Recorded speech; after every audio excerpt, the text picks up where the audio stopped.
Embassy લોકો અમને response કરે છે બીકોઝ બહુ બધા સ્ટુડન્ટ્સ કોલ કર્યા કરે છે તો એના લીધેથી એમ્બેસી છે ને આન્સર નથી આપી શકતી. અમે મેલ્સ પણ કર્યા છે, એ લોકોએ ચેક કર્યા છે ને અમારી સિક્યોરિટી માટે અત્યારે ઊભા છે 24/7 અમારી હેલ્પ કરે છે, અત્યારે કરી રહ્યા છે.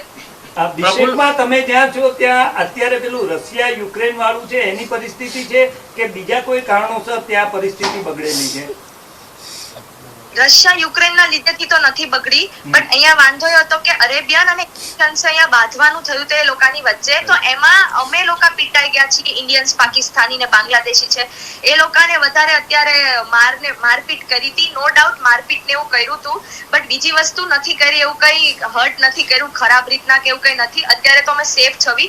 અત્યારે ધીમે ધીમે ડાઉન થતું જાય છે ને બધી વસ્તુ જે છે ને એ નોર્મલ સ્થિતિમાં આવતી જાય છે. રિયા, ઘરે તારા મમ્મી પપ્પાને બધા ચિંતા કરે છે, તો શું કહેશો, કેવી રીતે સુરક્ષા છો તમે ત્યાં વ્યવસ્થિત?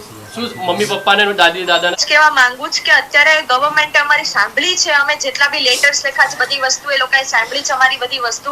તો હવે એ જ કહેવા માંગુ છું કે એ લોકો એક્શન લે છે અને જલ્દીથી જલ્દી અમે લોકો ઘરે આવી જશું. અમે એવો પ્રયાસ કરીએ છીએ કે અમે ગવર્મેન્ટ સુધી હજી જેટલું બને એટલું વધારે પહોંચીએ અને એ લોકો અમને સિક્યોરિટી પ્રોવાઈડ કરે અહીંયાથી એરપોર્ટ સુધી જવાની. તો બસ મમ્મી પપ્પાને એ અને દાદા દાદી જે મારા વધારે ટેન્શનમાં છે મમ્મી પપ્પા કરતા, પણ એ લોકોને એટલું જ કહેવા માંગુ છું કે ટેન્શન નહીં લેતા, અમને પૂરેપૂરો ભરોસો છે અમારી ગવર્મેન્ટ ઉપર, ત્યાંની સરકાર છે એની ઉપર બહુ જ ભરોસો છે. Indian student. રિયા, એક સવાલ છે કે આખરે આ શું કામ થઈ રહ્યું છે, કેમ થઈ રહ્યું છે, શું થયું છે ત્યાં? રિયા,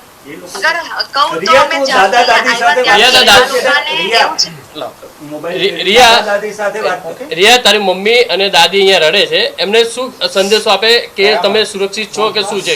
બોલ, વાત કરો. બસ રિયા, તું જલ્દી અહીંયા પહોંચી જા.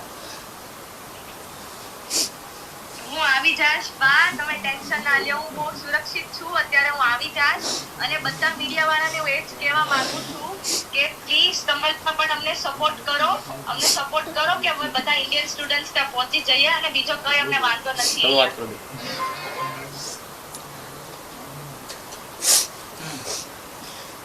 થોડોક ધીમો પંખો કરી. રિયા, પ્રફુલભાઈ જોડે તમારી વાત થઈ, શું કીધું તમને કઈ? હા, અંકલ જોડે મારી વાત થઈ હતી. એમને કીધું કે તમને હેલ્પ જોતી હોય એ અમને જલ્દીથી જલ્દી કહી દો. તે કારણે મેં મારો પાસપોર્ટ અને બીજા જેટલા ગુજરાતીઓ છે મારાથી મોકલાનો એ બધાનો પાસપોર્ટ મેં મોકલી દીધો છે અને બસ એને કીધું કે અમે તમારી જલ્દી ફ્લાઇટ ની અંદર નંબર લઈને તમને અહીંયા સુધી પહોંચાડવાનો પ્રયત્ન કરશું.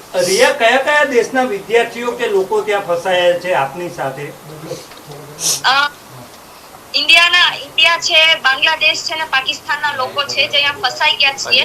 પણ આજથી ફ્લાઇટ શરૂ થઈ ગઈ છે સવારથી અને હવે કન્ટિન્યુ 20 તારીખ સુધી ફ્લાઇટ રહેશે, આવતા મહિનાની 20 તારીખ સુધી, જેમાંથી એ અમને જાણ કરવામાં આવશે કે અહીંયાથી સેફલી બધા પહોંચી જાય ઘરે એના અને સહી સલામત રહે. જે એના પેરેન્ટ્સ જે ટેન્શનમાં છે, રાતોરાત સૂતા નથી, જમતા નથી, એ શાંતિથી એના છોકરાઓ આવી જાય, બસ એ જ પ્રાર્થના કરે છે પેરેન્ટ્સ અને સ્ટુડન્ટ્સ પણ એ પ્રાર્થના કરે છે કે એના પેરેન્ટ્સ પાસે જલ્દી પહોંચી જાય.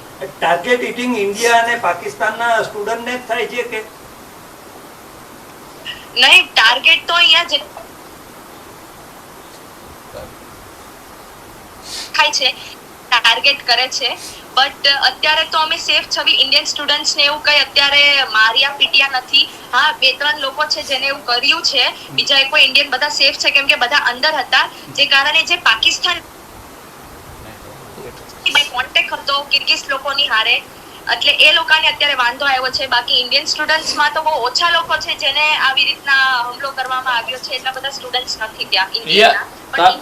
તારા દાદા છે, વાત કરી લે ને પછી શાંતિથી મૂકી દે, બસ કોઈ ચિંતા કરતી નહીં. લે.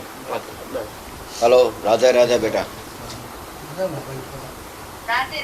બસ આપણે બેટા એટલું જ કહેવાનું છે ભારત સરકારને, આપણે ગવર્મેન્ટને, બીજેપી સરકાર, મોદીજીને કે બસ અમને અમારા પરત અમારા માવતર સુધી પહોંચાડજો. આવું જ મારું કહેવાનું છે. પછી આગળ બાપરા હું બીજું કાંઈ કહેતો નથી. બસ, નમસ્કાર બેન.